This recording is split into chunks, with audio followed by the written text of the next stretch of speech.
ముక్కోటి ఏకాదశిని వైకుంఠ ఏకాదశి అని పిలుస్తారు. ఎంతో పరమ పవిత్రమైన విశేషమైన రోజు ఇది. ఈ సంవత్సరం ముక్కోటి ఏకాదశి శనివారంతో కలిసి వచ్చింది. ఇలా రావడం చాలా అరుదుగా జరుగుతుంది. మరి ఎవరైతే ఈరోజు ఈ మాటను 3 సార్లు అనుకుంటారో వారికి సకల శుభాలు కలుగుతాయి. వారు కోరిన ధర్మబద్ధమైన కోరికలు తప్పక నెరవేరతాయి. లక్ష్మీ కటాక్షం కలుగుతుంది. మరి ముక్కోటి ఏకాదశి రోజు ఏ మాటను 3 సార్లు పలకాలో ఇప్పుడు తెలుసుకుందాం. విన్నంతనే సకల పాపాలు తొలగి సకల శుభాలు కలిగే ఒక విశేషమైన కథను ఇప్పుడు విందాం.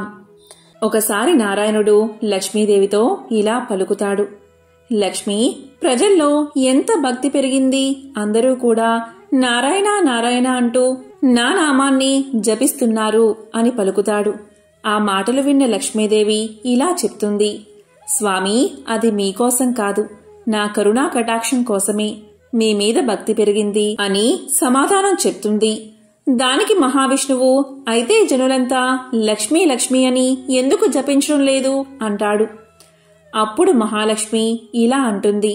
అయితే స్వామి, ఒక పరీక్ష పెడదాం భక్తులకు అని పలుకుతుంది. సరే అంటాడు నారాయణుడు. అప్పుడు నారాయణుడు బ్రాహ్మణ రూపాన్ని ధరించి ఒక గ్రామంలోని గ్రామాధికారి ఇంటి తలుపు తడతాడు. దీంతో గ్రామాధికారి తలుపు తెరిచి, మీరు ఎవరు, ఎక్కడ్నుంచి వచ్చారు అని అడుగుతాడు. దానికి మహావిష్ణువు, నా పేరు లక్ష్మీపతి, మీ నగరంలో హరికథ చెప్పాలని అనుకుంటున్నాను అంటాడు. దానికి గ్రామాధికారి ఇలా పలుకుతాడు. అలాగా, మహాభాగ్యం, మీరు మా ఇంట్లో ఉండండి అంటాడు. మొదటి రోజు 10 మంది వస్తారు. 2వ రోజు 3వ రోజుల్లో మరింత పెరిగి కూర్చోవడానికి స్థలం లేక నిలబడి భక్తితో వింటూ ఉంటారు ప్రజలు. ఈ విధంగా ప్రజల భక్తి చూసిన శ్రీహరి సంతోషపడతాడు. అప్పుడు లక్ష్మీదేవి వృద్ధురాలిగా మారి ఆ గ్రామానికి వచ్చి ఇంటికి తాళం వేసి హరికథకు వెళ్తున్న స్త్రీతో ఇలా పలుకుతుంది. అమ్మా, ఇలారా, నాకు కొంచెం దాహంగా ఉంది, కొంచెం నీళ్లు ఇవ్వమ్మా అని పలుకుతుంది. దానికి ఆమె, అమ్మా, నేను హరికథ వినేందుకు వెళ్తున్నాను అంటుంది. దానికి వృద్ధురాలుగా ఉన్న లక్ష్మీదేవి, నాకు కొంచెం నీరు ఇవ్వు, నీకు అమితమైన పుణ్యం లభిస్తుంది అని పలకగానే కాదనలేక ఆ స్త్రీ తాళం తీసి ఇత్తడి చెంబుతో నీళ్లు ఇస్తుంది. దీంతో లక్ష్మీదేవి ఆ నీరు తాగి ఆ చెంబు తిరిగి ఆ స్త్రీ చేతికి ఇవ్వగానే ఆ చెంబు బంగారపు చెంబుగా మారుతుంది. అది చూసి ఆ స్త్రీ ఆశ్చర్యపోయి 2 చేతులు జోడించి, ఎంత మహిమగల తల్లివి, నీకు ఆకలి వేస్తుందేమో, ఉండు అన్నం పెడతాను అంటుంది.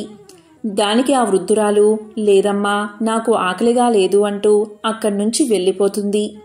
ఆ స్త్రీ హరికథకు వచ్చి సంగతంతా ఆమె చుట్టుపక్కల ఆడవారికి చెబుతుంది. దాంతో స్త్రీలందరూ మధ్యలోనే లేచి తమ తమ ఇంటికి వెళ్లిపోతారు. మరుసటి రోజు నుంచి హరికథకు వచ్చేవారి సంఖ్య గణనీయంగా తగ్గడంతో లక్ష్మీపతి ఇలా పలుకుతాడు.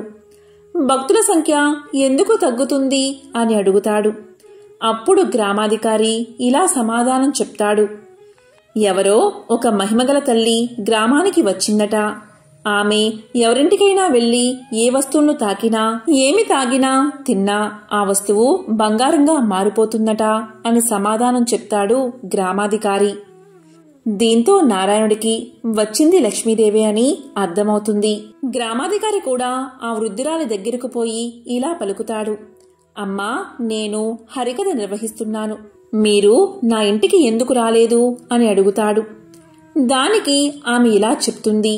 మీ ఇంటికే నేను మొదట వచ్చాను. మీ ఇంట్లో హరికథ చెప్పేవారు ఉండడంతో నేను రాలేదు. అతను వెళ్లిపోతే నేను వస్తాను అని పలుకుతుంది. దీంతో గ్రామాధికారి, అమ్మా, నేనిప్పుడే వారికి ధర్మశాలలో గది ఇస్తాను అంటాడు. ఆ రోజు హరికథ అయిన తర్వాత లక్ష్మీపతి తన ఇంటికి వచ్చిన వెంటనే గ్రామాధికారి ఇలా పలుకుతాడు.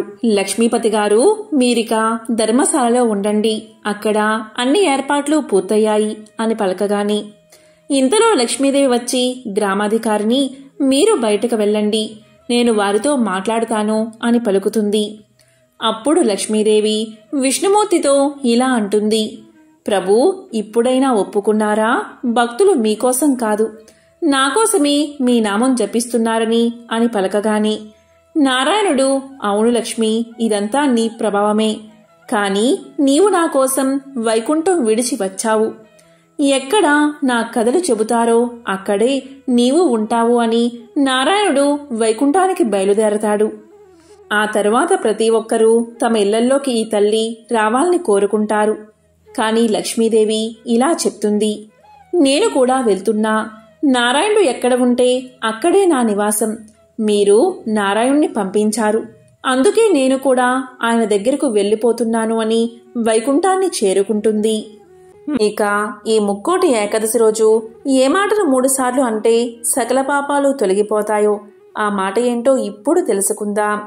పార్వతీదేవికి పరమేశ్వరుడు ఇలా చెప్పాడు. ఆ రహస్య మంత్రం ఏంటి అంటే, ఒకసారి పార్వతీదేవి పరమశివుడితో విష్ణు సహస్రనామ స్తోత్రానికి కాస్త సూక్ష్మమైన మార్గాన్ని చెప్పమని కోరగా, దానికి పరమశివుడు, దేవి, విష్ణు సహస్రనామం ప్రతిరోజు జపించకపోయినా నేను చెప్పే ఈ ఒక్క మంత్రాన్ని 3 సార్లు జపిస్తే చాలు.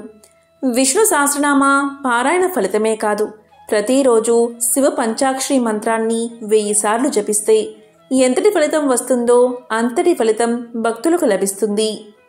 మరి అది ఏంటి అంటే తారక మంత్రం. శ్రీరామ రామ రామేతి రమే రామే మనోరమే సహస్రనామ తత్తుల్యం రామనామ వరాననే. ఎవరైతే ప్రతిరోజు 3 సార్లు ఈ తారక మంత్రాన్ని మనసులో జపించుకున్నా చాలు, వారు కోరుకున్న ధర్మబద్ధమైన కోరికలు తప్పక నెరవేరతాయి. లక్ష్మీ అనుగ్రహం కలుగుతుంది.